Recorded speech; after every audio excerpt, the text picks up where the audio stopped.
Fala pessoal, estamos aqui para mais um episódio aí do nosso podcast. Hoje aí trouxemos um convidado de peso, né? Então vou ter que resumir aqui o currículo dele e depois vocês vão saber aí quem é, né, o nosso convidado de hoje. Né, o nosso convidado é o doutor cardiologista Arthur Erdi, né? Ele é cardiologista, tem graduação em medicina aí pela UF, né, Arthur? Sim, Pela, graduado pela UF. graduado pela UF, né? Ele tem também aí grande experiência aí na área de cardiologia, com ênfase em medicina esportiva também, né? Trabalha aí com reabilitação cardíaca, exercício, doenças cardiovasculares, né? Faz aí o nosso famoso teste ali, né? Ergospirométrico lá na Cardio Esporte. Ele é o sócio-diretor também, né? Da clínica aí de prevenção e reabilitação Cardio Esporte. É também faixa preta em jiu-jitsu e também surfista. Então, nosso convidado aí, Arthur Erdi, e eu já vou começar com uma pergunta para ele, né? Arthur, por que a medicina e por que a cardiologia? Fala um pouquinho de você, como é que você chegou na medicina e na cardiologia, amigão? Na medicina foi naturalmente pais médicos, pai e mãe médicos, né? Os dois professores da Universidade Federal Fluminense. E, na verdade, meu pai me assediava muito para ser médico, eu não tinha nenhum interesse em ser médico, Aham. que eu via a vida deles muito atribulada, eles trabalhavam muito o dia inteiro, chegavam em casa à tarde. E como os dois eram professores universitários, os dois sempre fizeram mestrado, doutorado, foram a professor titular. Então eu via uma vida de quase uma escravidão, né?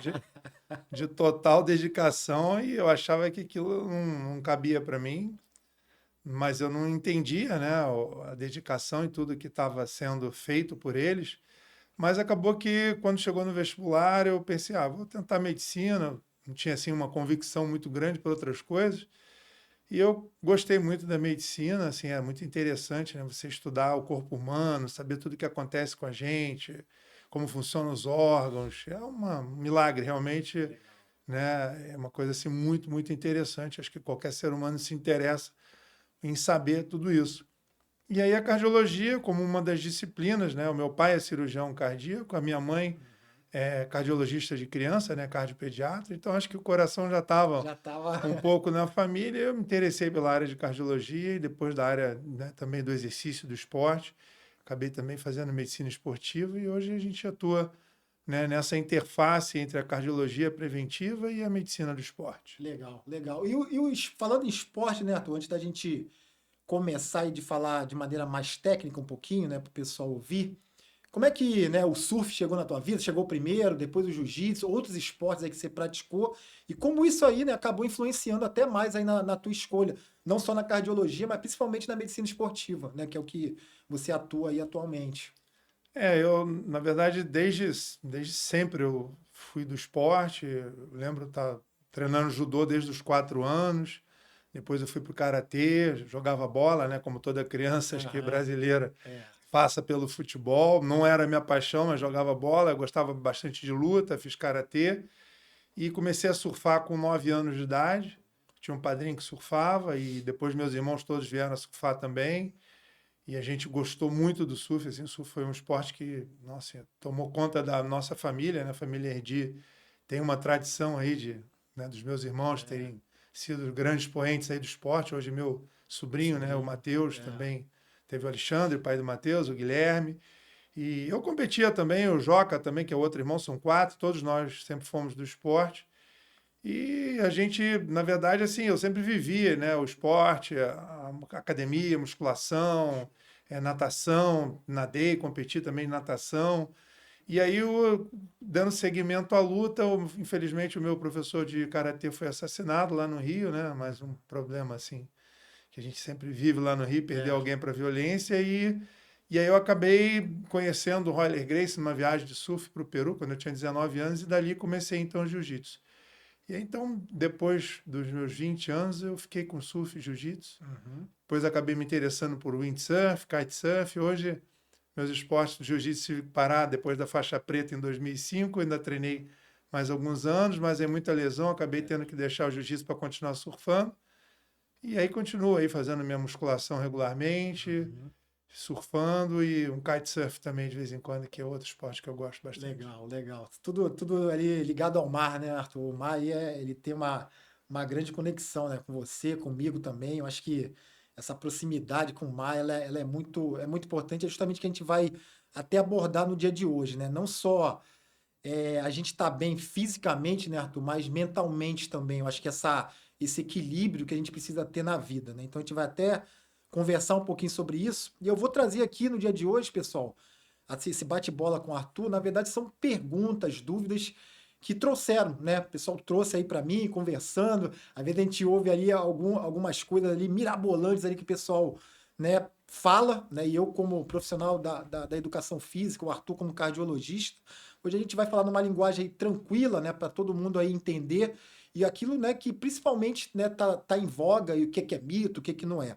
Arthur, vamos falar um pouquinho agora sobre a importância, né, que a gente está vendo muito aí de atividade física aeróbica, né, o quão ela é importante aí para o coração, né, a atividade aeróbica, vamos falar de corrida, ciclismo, as atividades aeróbicas em geral, e também depois a gente vai abordar um pouquinho a parte de força, né, aquele trabalho de força, musculação. A gente tem a parte de alongamento, né, resumindo, a parte de força e a parte aeróbica. O que que a parte aeróbica, né, ela vai influenciar os benefícios que ela vai ter para o nosso coração?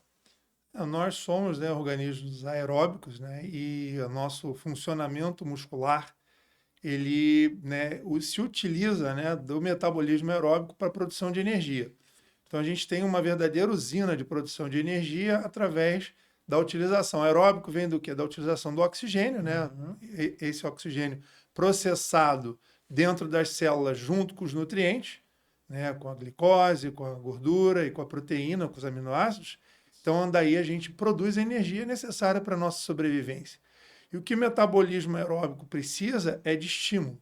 Então, não só o estímulo para a gente se manter vivo, né? Por exemplo, aqui a gente está utilizando o metabolismo aeróbico para produzir energia, para falar, para pensar, mas o nosso organismo ele foi programado, projetado para estar em movimento. Então, a gente foi, né, evoluiu para que a gente permaneça em movimento, para que a gente utilizasse, né, da nossa estrutura biomecânica para se movimentar. Então, isso é uma necessidade fisiológica, uma necessidade para a nossa sobrevivência. Sempre foi. Então, hoje, a gente tem um estilo de vida muito sedentário. Então, a gente hoje tem uma demanda, né, energética, uma demanda metabólica, uma demanda de movimento quase que nula. Isso faz com que o teu organismo, então, sinta falta do que ele foi projetado, programado para isso. Então, se a gente vai entrando num estilo de vida mais sedentário, a gente vai, então, subutilizando a nossa capacidade de metabolismo aeróbico. A gente vai subutilizando a nossa usina de produção de energia. E o que o exercício aeróbico faz? Estimula isso. Então, hoje a gente encontra no exercício, seja ele qual for, do ponto de vista aeróbico, então, pedalar, como você disse, caminhar, correr.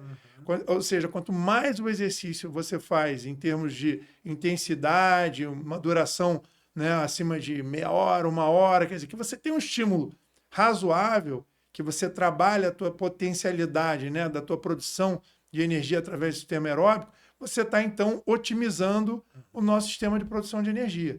Isso está ligado à vitalidade, está ligado a todo o sistema de funcionamento do metabolismo aeróbico, que começa com a respiração, com a circulação através do coração e toda a circulação e fluxo sanguíneo e a utilização, né, do nosso metabolismo a nível celular. Então, quando você faz um exercício, você melhora o fluxo sanguíneo, você melhora todo o teu metabolismo, você melhora a tua parte respiratória, você melhora a tua força muscular respiratória. Então, tudo isso vem como benefício para um exercício aeróbico. Perfeito, perfeito. E Arthur, e a gente fazendo um link, né, com o VO2, né? Então a gente faz lá, participa do teste lá com você, até quando a gente faz o check-up. E o VO2 para longevidade, né? Porque a gente né? A gente vai ficando mais velho, a tendência é que o nosso VO2 vai caindo, né? Então, o que a gente pode associar, né, nesse ganho aí de VO2 ou manutenção dele para nossa longevidade? Essa pergunta ela tem tudo a ver com o que eu acabei de dizer, exatamente porque a medida do VO2, eu tenho até alguns artigos escritos na literatura, que o VO2 ele é um marcador biológico. Como você mesmo disse, a gente tem Então, a otimização, assim, o ponto ótimo, ideal, assim, onde a gente está no nosso máximo de capacidade, né, vamos dizer assim, de energia, de produção de energia, Uhum. é ali entre os 20 e 30 anos. Isso. Dali para frente, chegando nos 40, 50 e por aí vai, a gente vai perdendo, como toda a nossa vitalidade do organismo, a gente vai perdendo a nossa capacidade, a nossa energia, né? E o VO2, ele é um marcador dessa vitalidade. Ele é um marcador da nossa usina metabólica, ou seja, da sua produção de energia. Como nós somos é, prioritariamente aeróbicos, né? A nossa fonte de produção de energia vem do metabolismo aeróbico. Quando você mede o VO2, o que é o VO2? É o consumo de oxigênio. Uhum. É a quantidade máxima que você consegue extrair do oxigênio quando você faz um exercício. Então, quanto mais alta essa tua capacidade de utilização de oxigênio, que tem a ver com a sua utilização lá na ponta, na célula, produção de energia, né? A gente está, então, no nosso mantendo a nossa potencialidade o melhor possível. Tá. Então, quando a gente mede um VO2, a gente não só está medindo a performance de uma pessoa ao exercício, mas a gente está medindo vitalidade.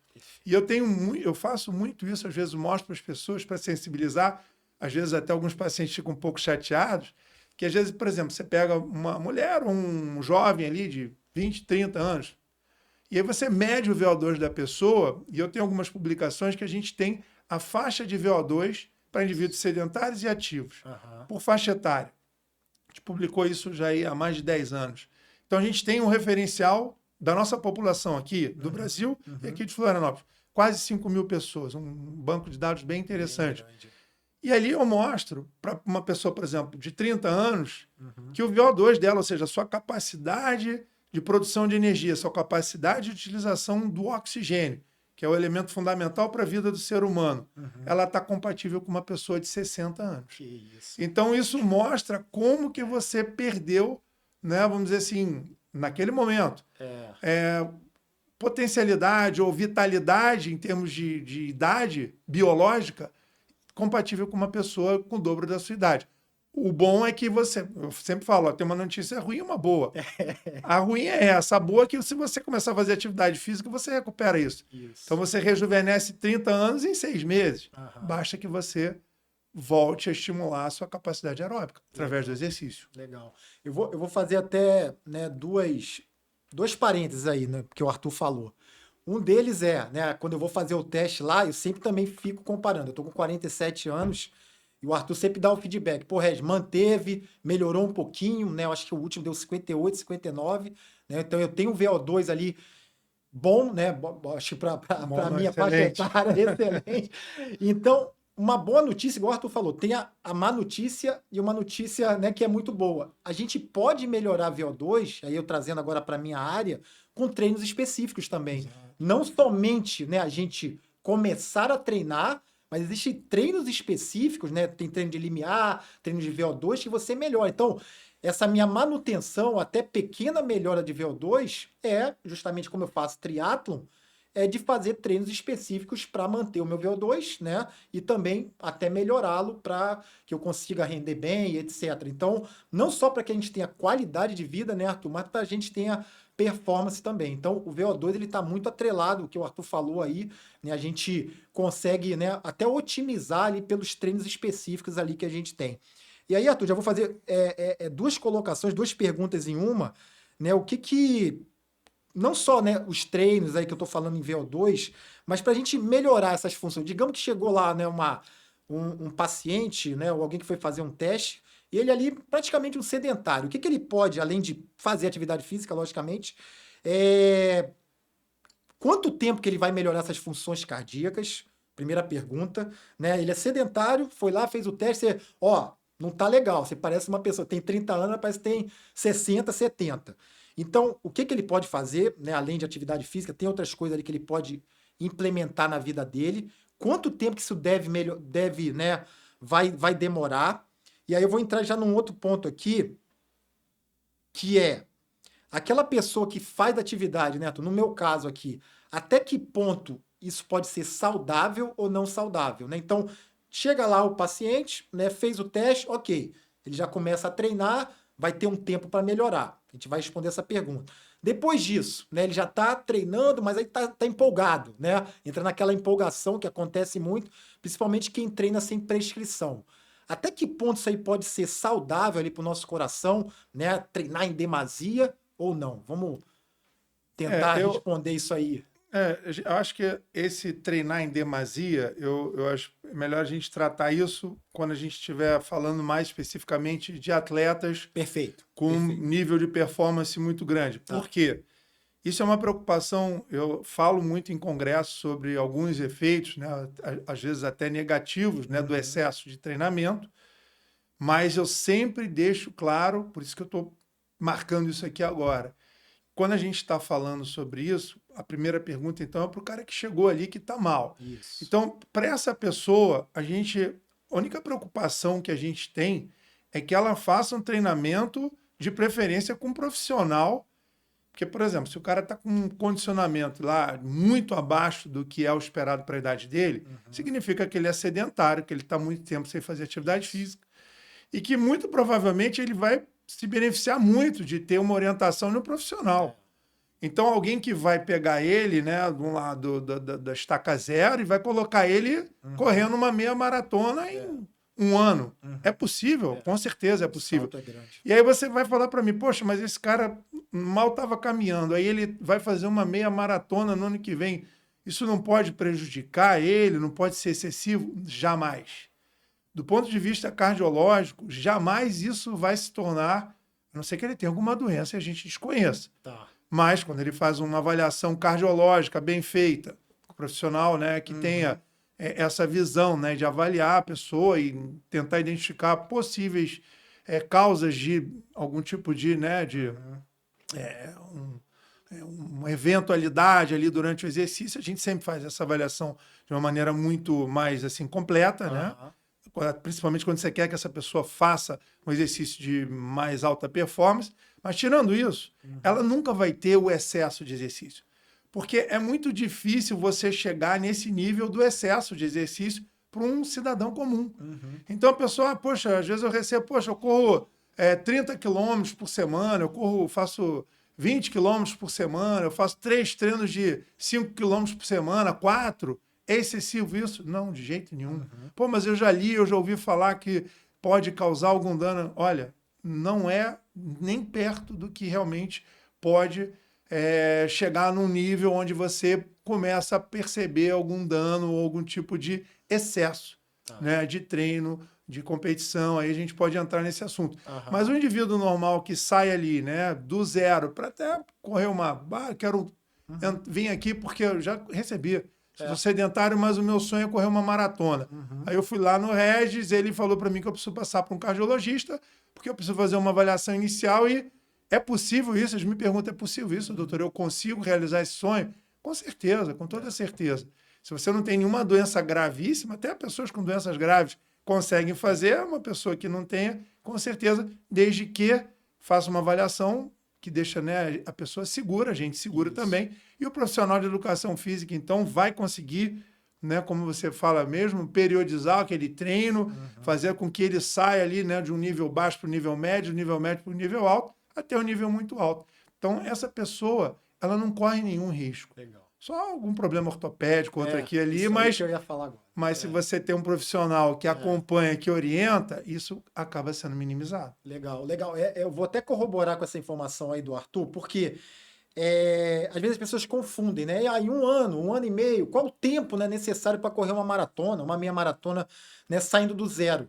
A pessoa que sai do zero, né, o Arthur já colocou muito bem, qualquer carga que a gente dê, né, de treinamento a ela tem um salto exponencial muito grande, né, Arthur?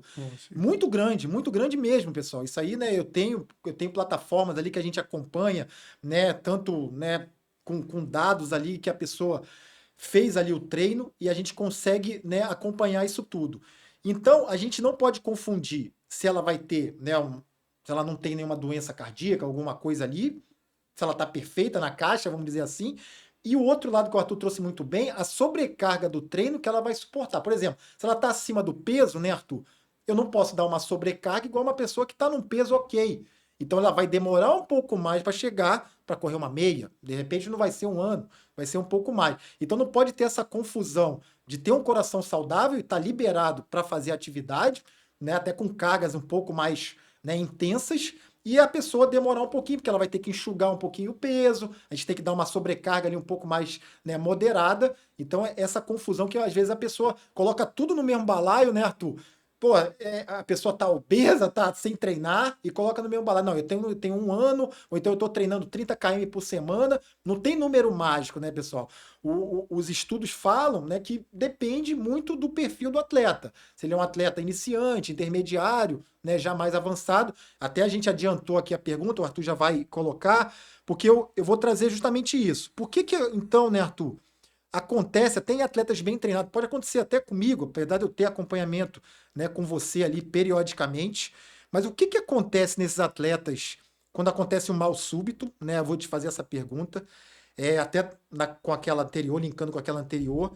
Existe alguma, né, substância pré-treino que a pessoa pode tomar, cafeína em excesso, né? O que né, o cardiologista, o que ele tem de arsenal ali para ou diagnosticar ou monitorar isso, né, daquele cara que já está treinando, né, que pode tem acontecido aí ultimamente. Lógico que a gente não sabe, às vezes o atleta não é um meu atleta, mas a gente teve aí uma menina numa meia maratona agora que, né, teve um mal súbito, caiu, bateu a cabeça e faleceu, né? Teve lá no Rio também, o atleta morreu no mar. E são atletas treinados, né, que estão aptos ali para fazer meio Ironman, maratona. Então vamos falar um pouquinho sobre isso, Arthur. Por que acontece, né? Se é, às vezes, negligência da própria pessoa ou não. Vamos falar um pouco sobre isso. Então, esses eventos que a gente vê, né, no mundo esportivo, muitas vezes jogando futebol, nas corridas. Então, eu participo, a gente tem um grupo, né, de cardiologistas do esporte do Brasil, a gente, inclusive, está fazendo vários documentos, né, posicionamentos sobre, por exemplo, como que você deve avaliar os atletas, como que você deve criar uma estrutura de suporte, porque por mais que as pessoas façam todas as investigações, é o que a gente sempre fala em congresso, né, nas nossas mesas de discussões de especialistas sobre esse assunto. Você nunca vai conseguir zerar, porque existem, às vezes, doenças que elas não são identificáveis. Entendeu? Então, isso é uma coisa que a gente tem que levar em consideração. Porém, isso é raríssimo. Tá. A maioria das vezes a gente tem, então, ou o atleta não faz avaliação, que é muito comum. Muito comum. A pessoa não. Hoje em dia tem algumas provas que pedem atestado, outras não. Então a pessoa não faz. Ela não vai, ou vai no médico que não tem, dá um atestado, mas o cara não tem essa, né, essa formação para que ele procure doenças que possam causar, né, uma eventualidade dessa, uma fatalidade durante uma prova. Então, por exemplo, se você pega indivíduos com menos de 30 anos, a gente vai procurar doenças hereditárias, doenças congênitas, doenças que são, né, cardiopatias que a pessoa já tenha, e aí o exercício, ou às vezes o esporte, ou às vezes, né, o tipo vamos dizer assim, de estresse durante a atividade física pode causar um evento. Esses são os mais jovens. Acima dos 30 anos, a maior parte das pessoas vai ter problema de infarto. Elas vão ter um mal súbito porque elas infartaram. E esse infarto, na maioria das vezes, ele é identificável. A doença, que é a aterosclerose, a formação das placas, que nesses momentos de exercício intenso, de provas, pode se romper, formar um coágulo e dar o infarto, essa doença é identificável antes, na maioria das vezes. Então, essa avaliação ela precisa ser feita. A gente precisa levar em consideração, você tem problemas na tua família, por exemplo, teu pai ou tua mãe, irmãos, já tiveram problema cardíaco, você gosta de um esporte de alta intensidade, de alta performance, você tem que passar por um cardiologista. Legal. Você tem história de morte súbita na tua família, né? Alguém já morreu subitamente, sem uma causa identificável, precisa fazer avaliação. Hoje a gente recomenda que qualquer pessoa que participe de esporte de alta intensidade, esporte competitivo, passe pelo cardiologista para fazer uma avaliação. Perfeito. Essa é a recomendação. Perfeito. Então, pessoal, isso aí é puxão de orelha que eu sempre dou. Eu também, né, Arthur, até trazendo aqui um detalhe, de uns anos para cá, né, eu já venho praticando isso. Sempre que o atleta chega, porque às vezes o atleta vem no boca a boca, vem pela internet, né, e eu faço realmente para chegar a começar a treinar, precisa passar por tudo isso, né? Então, já passou no médico esse ano? Já fez um check-up? Já fez um teste de ergospirometria? E muitos dos atletas, igual você falou, nunca fizeram. Nunca fizeram. O cara já correu uma meia, já correu maratona, já fez Ironman. Já peguei atletas que já fizeram Ironman. Eu nunca fiz um ergospirométrico. Imagina só. Né? Então é preocupante, né? Igual você falou. E aí, Arthur, vamos lá. O que seria, né, contraindicado, né, para alguém que a gente já sabe, né, que esse atleta ele tem ali, né, alguma coisa ali no coração, né, alguma doença, a gente já detectou, mas isso não vai ser empecilho dele fazer uma atividade física, né? O que é contraindicado? Até porque eu já tive atletas ali que teve, né, tem arritmia, etc, controlada. Você controla, né, diagnosticou, controla via medicação e a gente manda pau aí no treinamento, ou não? Tem que ter um controle maior. Vamos falar de arritmia, que é uma coisa muito comum, né, nos atletas. Eu, por exemplo, tenho atletas aí que têm arritmia, né, então é algo ali, tão medicados, mas continua ali fazendo a sua atividade. Vou falar um pouquinho sobre isso. Assim, o universo é muito grande, né? Mas, na verdade, assim, a arritmia, tem as arritmias que maligna são e benigna, né? benignas e outras que são, né, de maior risco, inclusive até dependendo da doença que a pessoa tem, é contraindicada. Exatamente. Então, existe uma doença chamada miocardiopatia ritmogênica, que é uma doença das poucas doenças que o exercício, o esporte, ele piora, ele agrava a situação. Então, essas pessoas, elas devem fazer exercício em ambiente supervisionado, geralmente numa clínica de reabilitação, ou atividades assim mais leves a moderadas ali, né? Então, com a recomendação de um cardiologista, muitas vezes as pessoas usam aquele dispositivo que é um cardiodesfibrilador implantável, que é um dispositivo que dá um choque se a pessoa tiver uma arritmia dessa maligna. Essas pessoas devem fazer exercício, mas num ambiente seguro, diferente. A grande maioria das pessoas que têm outras doenças do coração, por exemplo, já tiveram infarto, fizeram angioplastia, ou mesmo cirurgia cardíaca, até transplantado, né? A gente vê o cara que fez maratona, que fez transplante, triatlo e tudo mais. Então, na verdade, assim, vai depender muito do tipo de problema que essa pessoa tem. Isso. Mas a grande maioria dessas pessoas, a imensa maioria dessas cardiopatias, elas são, sim, né, liberadas para atividade física. E aí existe uma comunicação entre o médico, né, o paciente, principalmente o treinador, até onde a gente vai levar.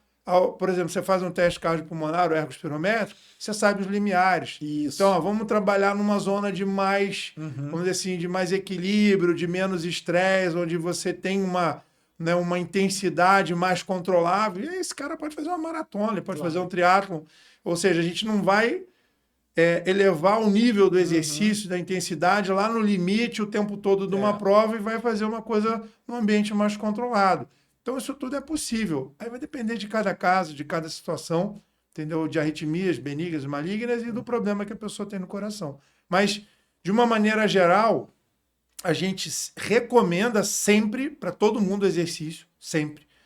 Não tem nada pior do que a pessoa ficar sedentária e com medo de ter algum problema porque ela tem um problema cardíaco. Aí que o risco dela é maior. Então a gente vai sempre recomendar atividade física para todo mundo, independente do que ela tem no coração. É o que eu sempre falo para os meus alunos, para os meus residentes.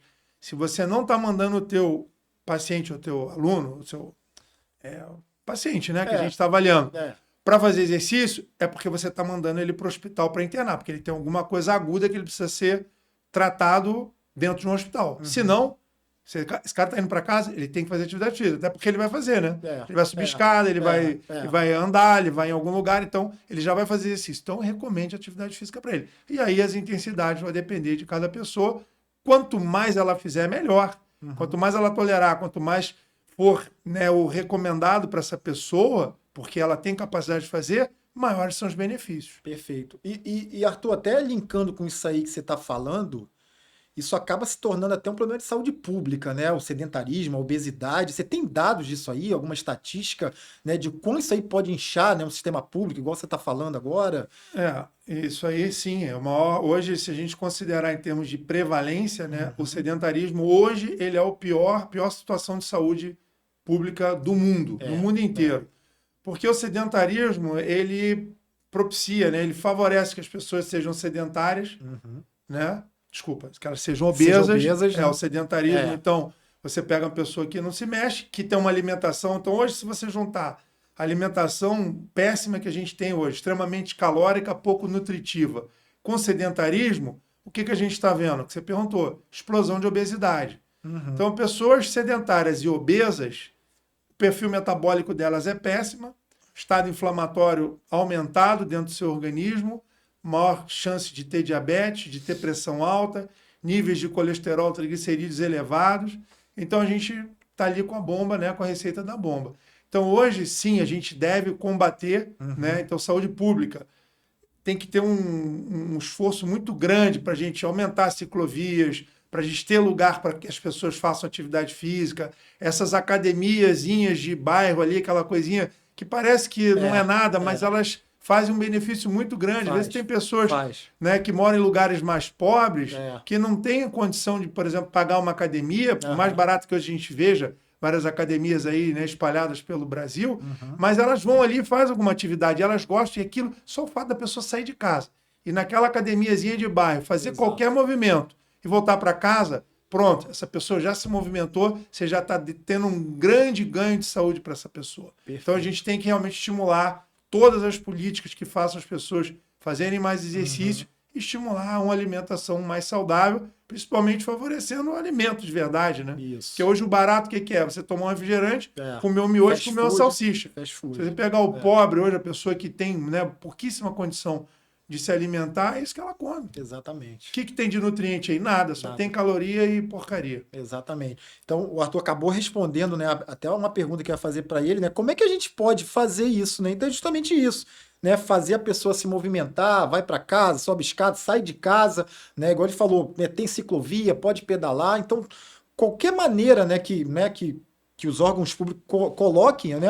A próprio exercíciozinho, você falou agora, lembrei até do meu pai. Meu pai, quando vem para cá, a gente passa ali também, ele faz. Então, a gente acaba, né, fazendo, né, ou um idoso, ou uma pessoa que está, né, obesa, se movimentar, né, Arthur? Eu acho que isso aí é bem importante e a gente vai entrar justamente, né, ele falou agora de alimentação, obesidade, e a gente vai falar de uma outra. Eu sempre falo da tríade, né? Existe uma tríade que não é a tríade maldita, mas é a bendita, que é o sono, a alimentação e o exercício físico, né? O treinamento, o exercício físico. Então, se a pessoa. Então, tem muita gente que às vezes, né, quer buscar uma fórmula mágica, né, Arthur? Mas o cara não tá dormindo, não tá comendo bem, mas ele quer um recovery, ele quer um suplemento, né? Ele quer um treinamento mirabolante para ele melhorar. Eu falo sempre, quantas horas você está dormindo por dia? Então a gente vai falar justamente agora o que o dormir pouco, né, Arthur, pode influenciar aí no nosso coração, né? Vamos falar nisso daí para a gente começar esse papo de sono aí.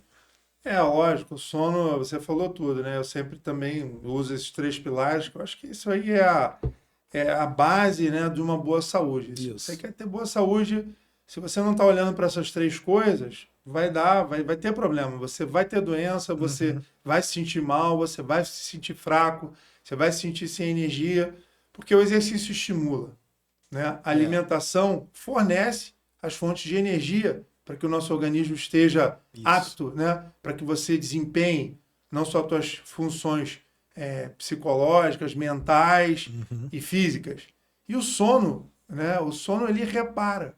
Então o sono ele dá para a gente todo o recondicionamento para o dia seguinte você poder performar, para você poder, né, ter o seu mental, né, totalmente recuperado e pronto para uma nova atividade, e a alimentação vai te dando essa base. Então as pessoas às vezes se acostumam a dormir mal. Isso é muito ruim. Então, o sono ruim, ele tem muitas causas, né? Não dá para a gente simplificar isso de uma maneira assim tão rápida. Tá. Mas o sono ruim, ele, na maioria das vezes, ele está ligado, por exemplo, a um grau de ansiedade muito grande. As coisas, na verdade, elas se interligam. Exatamente. Porque você, às vezes, muitas vezes, a gente está ali avaliando uma pessoa, fazendo uma consulta, e muitas vezes a queixa é assim, olha, pô, eu estou cansado, eu estou sem energia, eu estou achando que eu estou com algum problema de saúde. E aí você, na verdade, você olha para aquela pessoa, você conversa, vê como é que é a rotina de vida. Então a pessoa não faz atividade física, você já olha ali, já vê que ela está com excesso de peso. Geralmente tem um ritmo de trabalho muito grande, às vezes é um cara que, né, viaja ou que tem, né, um ritmo muito forte de trabalho, se dedica muito ao trabalho. Ou uma mãe né, que trabalha e pô, tem filho, cuida de casa e não tem tempo para ela. E aí você vê, essa pessoa ela dorme mal. Uhum. Por quê? Porque o nível de ansiedade dela é muito grande. Ela não Isso. faz exercício. O exercício não, então, ajuda ela a combater a ansiedade, a relaxar ela para que ela tenha um Tem um sono sono reparador. adequado. E ela se alimenta mal. Então, ela acaba descontando a ansiedade dela na alimentação. Com Uhum. isso vem excesso de peso. O excesso de peso, muitas vezes, vai dar a apneia do sono, vai piorar, né, o nosso fluxo respiratório, o nosso fluxo de ar ao longo das vias aéreas. Então, aí você vai entrando numa bola de neve, né? Um ciclo vicioso onde uma coisa vai atrapalhando outra. Uhum. Então, quando a gente quer resolver, por exemplo, a questão do sono, a gente tem que passar primeiro pelas questões básicas. Então, começa a fazer uma atividade física, vamos melhorar essa alimentação, Isso. vamos emagrecer. Isso, na maioria das vezes, melhora muito a qualidade de sono da pessoa, muito, porque ela combate a ansiedade, ela relaxa mais, ela dorme melhor. E aí ela tem mais energia, ela começa a fazer mais atividade física. E às vezes as pessoas podem realmente ter problemas sérios com sono e muitas vezes precisar de medicação também. Uhum. Então eu sempre falo que sem um sono adequado vai ser muito difícil você fazer atividade física e você conseguir perder teu peso, mas a gente precisa de tudo junto, andando ao mesmo tempo. Perfeito. Mas, Arthur, eu vou te trazer agora, né? São exemplos. Eu tenho atletas que trabalham muito, né? Dormem pouco, mas mesmo assim o cara treina, né? Então, vamos lá. O que, que pode ser prejudicial para esse perfil, né? E não é pouco, não. É o cara dormir 5, 6 horas. Tem uma vez ou outra que ele acaba fazendo um treino, né, de qualidade ruim, mas na grande maioria ele entrega o treino. Mas eu sei que isso, né, eu sempre falo isso para eles, que no médio e no longo prazo isso está sendo prejudicial para ele. Então, o que dizer para essas pessoas que mesmo dormindo, Regi, eu não tenho como, eu tenho filho pequeno, então é correria de trabalho, 5, 6 horas, e mesmo assim o cara quer treinar para desempenho, para performance. O que isso aí pode prejudicar ele ali no médio e no longo prazo? Exatamente, assim, essa questão, por exemplo, do sono, ela é muito importante porque você vai se acostumando, né, a ter um repouso menor, você vai forçando o teu organismo porque você quer muito, né, aquele desempenho. Exato. No curto prazo, você, como você falou, ele Uhum. entrega. Mas no longo prazo, isso para o organismo vai gerando uma situação de estresse cumulativo. Uhum. Então, por exemplo, hoje uma coisa que a gente vê, né, nos atletas, né, de alta performance, de longos e longos anos de competição, de muitas competições ao longo do ano, a gente vê que um dos problemas que essas pessoas têm é o sono Uhum. também. Então você coloca, né, porque o exercício ele não deixa de ser um estresse. É. Na maioria das vezes ele é um estresse do bem, ele estressa o teu organismo, Uhum. depois ele relaxa o teu organismo. Então, quer dizer, aquela carga de estresse e recuperação, elas estão equilibradas, você vai ter boa saúde. Isso. Quando o teu estresse é maior do que a recuperação, a gente tem o que a gente chama do estresse oxidativo. Isso. Esse estresse oxidativo, ele vai lesionar as tuas articulações, ele vai lesionar a parede das suas artérias, ele vai oxidar as tuas moléculas de colesterol e vai provocar no que a gente vê em alguns atletas masters, né, de longos anos de treinamento, de muitas e muitas provas, de pouca recuperação, a gente vê, então, aumento até de doenças ateroscleróticas, formações de mais placas, né, calcificadas, principalmente no coração, Entendi. do que até de uma pessoa que não faz atividade física de uma maneira Que assim coisa. regular. Por quê? Porque exatamente a gente está submetendo o organismo a um estresse maior do que a sua capacidade de recuperação. Então a gente precisa ter esse equilíbrio, porque isso no curto prazo a pessoa não enxerga, mas no longo prazo vai ter, né, o corpo vai cobrar aquele preço da falta de respeito à sua recuperação. Legal. Então, antes até da gente fazer uma outra colocação aqui para o Arthur, esse equilíbrio, né, pessoal, é muito importante, porque eu sempre falo, e agora que eu estou ficando mais velho, né, como eu tenho prezado, e acabei de ler o livro aí do Matt Walker também sobre por que nós dormimos, né? Então, as coisas combinando, igual o Arthur falou. Quanto mais eu estou dormindo ao longo dos anos agora que estão passando, mais eu estou conseguindo entregar treinos melhores e me recuperando bem, né? Sem usar aí pessoal que fala de banheira de gelo, bota. Só que é igual eu falei ali no início. a pessoa não dorme bem. Então você tem uma... Tem gente que, né, com 7 horas, 8, geralmente 7 a 9 horas que diz os estudos, né, Arthur? 7 a 9 horas de sono ali que vai ser reparador, né, para a grande maioria das pessoas. Só que tem gente que dorme menos e acha que tá se recuperando. Mas como o Arthur colocou bem, não tá. E às vezes a pessoa, ela fica muito atenta a lesões ortopédicas, né, Arthur? Ah, tô sentindo dor no joelho, tô sentindo uma dor muscular. E isso também pode estar atrelado ao sono ruim, né? Então, a alimentação ruim, a gente já falou, mas também ao sono ruim. Então, pessoal, atentem aí, né? Não só para atividade física, e aí essa pergunta que eu vou trazer agora para o Arthur, da periodicidade, né, que a gente deve fazer o nosso check-up, né? Eu vou lá anualmente com ele, mas Arthur, o que a gente, né, para uma pessoa, vamos lá, para dois públicos, ou aquele cara que está começando a treinar agora, mais sedentário, mas já está, né, entrando numa fase de treinamento, qual a periodicidade que ele tem que passar lá contigo? E para mim, que sou um atleta ali, né, um amador melhorado, né, que faz, né, treinos ali de altas intensidades, qual a periodicidade que a gente tem que aparecer lá para falar contigo? A gente sempre recomenda, por exemplo, hoje eu avalio atletas, né, desde 8 anos de idade, às vezes as mães ali, pais ficam preocupados ali, né, uma criança que já começa a treinar todos os dias Isso. e ter um ritmo de treino, 3 horas, 4 horas de treino e praticamente todos os dias, já vale a pena você levar um menino, uma criança dessa para avaliar? Sim, vale. Exatamente para a gente, né, ver, né, se esse coração é bom, é normal, não tem nenhum problema, nenhum Isso. risco dele estar fazendo aquele esporte. Beleza. De quanto em quanto tempo, por exemplo, uma criança, um jovem, um adolescente precisa voltar? Uma vez que ele fez essa avaliação, não tem nenhuma normalidade, talvez a cada 2 anos, para a gente acompanhar, né, a evolução, o crescimento, desenvolvimento. Mas por isso, né, não por ter nenhum problema. Não sei que você identifique alguma coisa que te dê alguma suspeita. Quando ele já é um adulto jovem, ali, depois dos 20 anos, se ele nunca fez, ele precisa fazer uma avaliação, pelo menos. E aí, talvez a cada 2 anos, fazer, né, uma revisão. Legal. Aí você entra na idade adulta, ali onde você tem, a partir dos 30 anos, onde tem as doenças do coração que são mais relacionadas às formações de placa, aterosclerose. Isso. Aí a gente vai fazer uma avaliação nessa pessoa, tá tudo normal, ela volta daqui a 2 anos, que é mais ou menos no adulto quanto a gente recomenda que se faça uma avaliação de saúde, de rotina, cada 2 anos. E o atleta de alta performance, esse precisa vir todo ano. Por quê? Porque o nível de desgaste dele é muito grande. Isso. Então, hoje a gente vê, né, que as pessoas estão mais conscientes. Então, elas fazem aquela geral de exame de sangue, ele faz uma avaliação de vários, não só do coração, mas de vários outros, né, vamos dizer assim, segmentos ali do corpo, a parte ortopédica é muito importante. Então, isso é legal, porque você tem uma avaliação nutricional, você tem uma avaliação do teu estado de saúde, uma avaliação cardiológica. Então, de pessoa para pessoa, mas eu digo que a cada 2 anos é bem razoável que você faça essa avaliação. E se o atleta de alta performance treina bastante, tem um nível de desgaste bem grande, uma vez por ano vale a pena dar uma checada para ver se está tudo ok. Tá.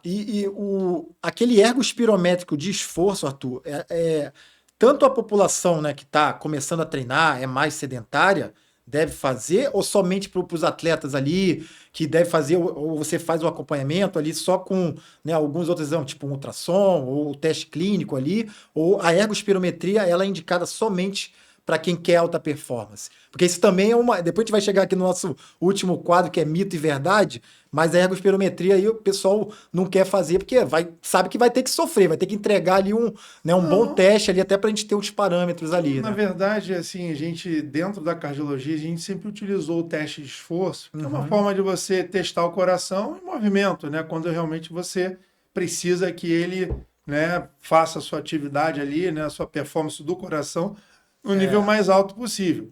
Mas a ergospirometria, ele é um exame, o teste cardiopulmonar, né, são sinônimos, ele é um exame que ele tem uma avaliação muito completa e muito mais profunda da saúde do indivíduo.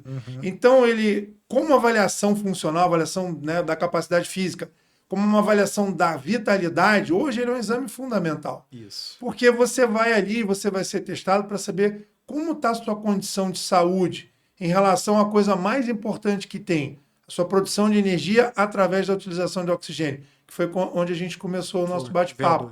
Então, hoje o VO2 é igual você mede a tua pressão. Eu tenho um artigo sobre isso, que é o VO2, né, um marcador biológico importante. Então, você mede a tua pressão, você mede o teu batimento cardíaco, você sabe como é que está seu hemograma, se você tem anemia ou não, o teu VO2 é fundamental, porque ele é um marcador direto de saúde e é um marcador também de uma evolução ruim. Ou seja, uma pessoa que tem um VO2 muito baixo, o risco dele de morrer, de ter doenças, câncer, doenças do coração, todos os tipos de doenças, é muito maior. Legal. Então a gente sempre diz que uma pessoa que tem um VO2 alto, ele tem uma condição de saúde muito boa. Uma pessoa que tem um VO2 muito baixo, geralmente ela é sedentária, ela é obesa, né? Ela está muito tempo sem fazer nenhuma atividade física, a condição de saúde dela é muito frágil. Tá. Então, vamos dizer assim, ela tem uma susceptibilidade a desenvolver doenças, seja câncer, seja problema cardíaco e outras doenças, muito maior do que a pessoa que tem um VO2 mais alto. Então, hoje, você fazer um teste cardiopulmonar, por mais confortável que seja ali, você usar uma máscara para medir, mas a máscara é importantíssima, porque é ela que te dá a maior informação, que é quanto que você está utilizando de oxigênio. Aquilo ali é um marcador super importante de saúde, de vitalidade. Perfeito. Tá disponível esse artigo aí, Arthur? Não. Tá disponível? No Arquivos Brasileiros de Cardiologia. Tá, depois eu vou deixar na descrição aí, tá, pessoal? Esse artigo aí que o Arthur tá citando, que é importante a gente.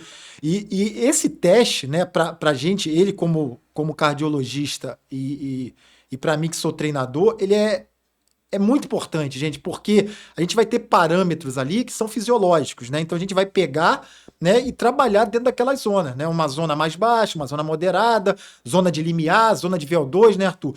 E prescrever os treinos em cima daquilo, um teste, né, de laboratório. Eu gosto de fazer um de campo também, né? Então eu boto ali também o atleta para fazer na pista, né? Então a gente casa esse teste que ele fez no laboratório, né, ok, e ele faz esse teste também ali com a fita, a gente vai e mensura, né, até para a gente prescrever pace, né, o batimento cardíaco, então é muito interessante. Então, a gente vai se caminhar aqui para o nosso final, isso aqui é o quadro bate-bola, tá, Arthur? Que eu te pergunto o que é mito, o que é verdade, né? A gente vai falar de algumas coisas aqui, eu pergunto, você vai falar para mim, é mito, é verdade, se quiser colocar alguma coisa. Antes eu vou pedir para o Moisés colocar aí os nossos patrocinadores aí, tá, Moisés? Bota aí pra gente já se encaminhando aqui pro finalmente. Né? A gente tem a Evolution aí, né? Moisésão, bota aí na tela aí, pessoal que quiser, tá, pessoal? Código de barra na tela e temos desconto lá. A gente precisar de suplemento, né? Gel aí para o treinamento. É só falar aí com o pessoal da Evolution aí que a gente tem o apoio deles. Tem a Soul Travel também, né? Que o pessoal quiser viajar aí para maratonas, triatlos aí pelo mundo. Tá aí o QR Code na tela também, tá? É só falar ali com a Maria Gabriela, que ela vai atender vocês ali com muito prazer. Né? E o pessoal aí do treinamento aí tem o código de barra aí também da Discipline First. Fala comigo aí diretamente, tá bom? E agora, né, o nosso quadro aí, o bate-bola aí, mito ou verdade, Arthurzão? Café faz mal pro coração? Não, não faz mal. Existe, lógico, uma quantidade de café que começa a ser, vamos dizer assim, com efeitos tóxicos, mas é muito, muito alta essa dose, geralmente com excesso de suplementos, né? Que hoje os suplementos eles têm aí 100, 150, no máximo 200 miligramas de cafeína. Uhum. Níveis perigosos são acima de 800 miligramas de cafeína ou 1000, né? Então é uma coisa muito alta, é muito difícil você conseguir. Mas o café, por exemplo, que a gente toma, já foi vários estudos mostraram que até 6 copos de café por dia vai numa boa. Só que tem pessoas que têm sensibilidade, que tomam um café, 2, já sente coração acelerar. Então essas pessoas têm que, né, talvez não beber café ou beber pouco, porque elas são muito sensíveis à cafeína. Então... Tá, ok. Dor no braço esquerdo é sinônimo de infarto ou não? Não, dor no braço esquerdo pode ser. Pode ser. Raríssimas vezes se você considerar que a maioria das vezes a dor no braço esquerdo pode ser de qualquer situação, a maioria das vezes ortopédica. Mas se você tem uma dor no peito e ela vai para o braço esquerdo, aí você tem que se preocupar e procurar um cardiologista, porque essa dor que irradia principalmente para a parte de dentro do braço, aí sim ela é bem suspeita de problema do coração, principalmente se for ligado ao esforço, ao exercício. Então a gente já até responde essa próxima aqui, né? Quem pratica exercício com regularidade, ela não vai infartar? Olha, a pessoa que pratica exercício com regularidade, o risco dela infartar é muito menor do que as que não praticam. Então ela tem uma diminuição de risco quanto mais exercício ela fizer. Mesmo exercício mais intenso. Mas, logicamente, se ela tem alguma doença, e essa doença pode ser identificada, Isso. e pode ser tratada antes dela infartar. Uhum. Então, se ela tem essa doença e se ela não fizer o diagnóstico e ela estiver treinando sem saber que tem, ela pode infartar.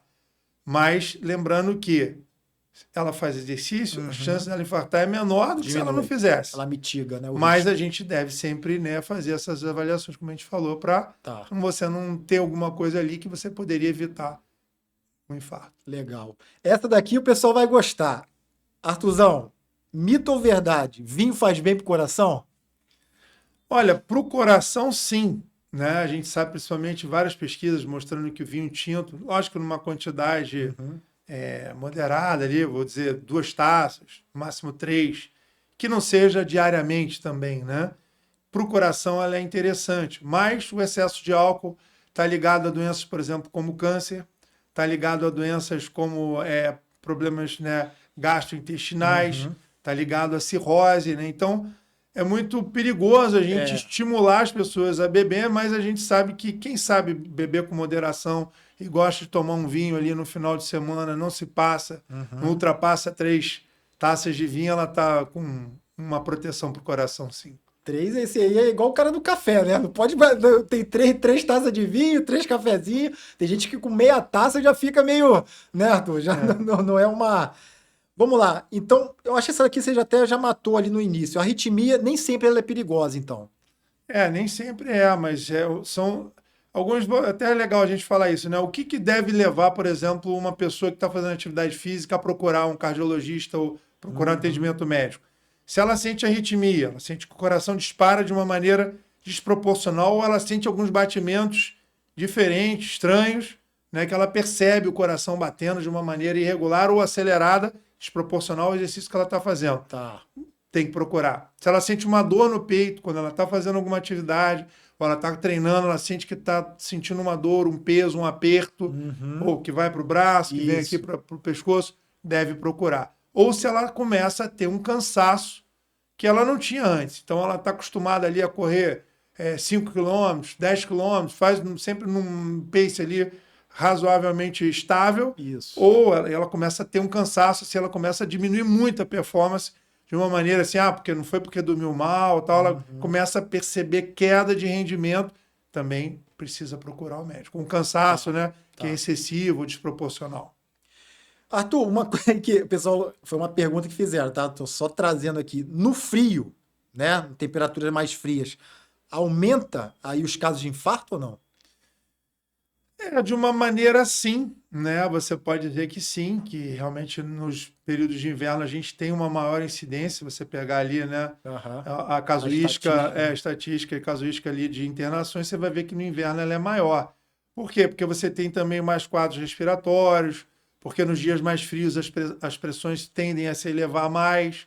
Então a gente tem uma série de fatores que realmente aumentam, né, outros componentes aí do que participa no desencadeamento de infarto. Mas, por outro lado, nos dias não tão excessivamente frios, mas você sabe bem que você é corredor, nas temperaturas mais baixas onde a gente tem as melhores performances. Exatamente. Mas se está excessivamente baixo, a gente acaba tendo também mais eventos. Então a gente também tem um nível de temperatura ali acima de 10 graus, até os 20 graus, que seria ideal para uma prova, né? Exatamente. Para que você tenha um desempenho bom e não seja excessivamente os estudos falam em 8 a 12 graus ali, é o melhor nível de performance para endurance, né? Então, nessa temperatura aí.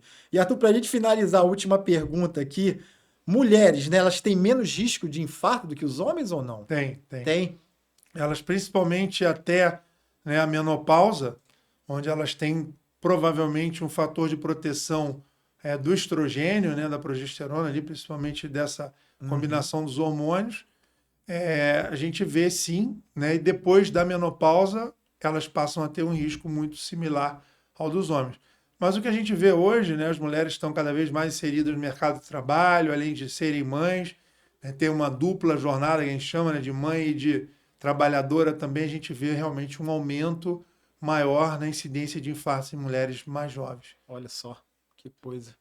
Pessoal, a gente está se encaminhando aqui, né, para o final. Eu vou deixar aí na mão do Arthur, para ele deixar uma mensagem final, né, para toda a população, não só para quem visa desempenho, né? A gente fala muito de desempenho. A minha esposa até brinca, né? Que eu acabo repelindo as pessoas porque acha que eu só falo em desempenho, né? Para mim tudo é desempenho. Mas na verdade, nas nossas vidas, eu até brinco com isso, né, Arthur?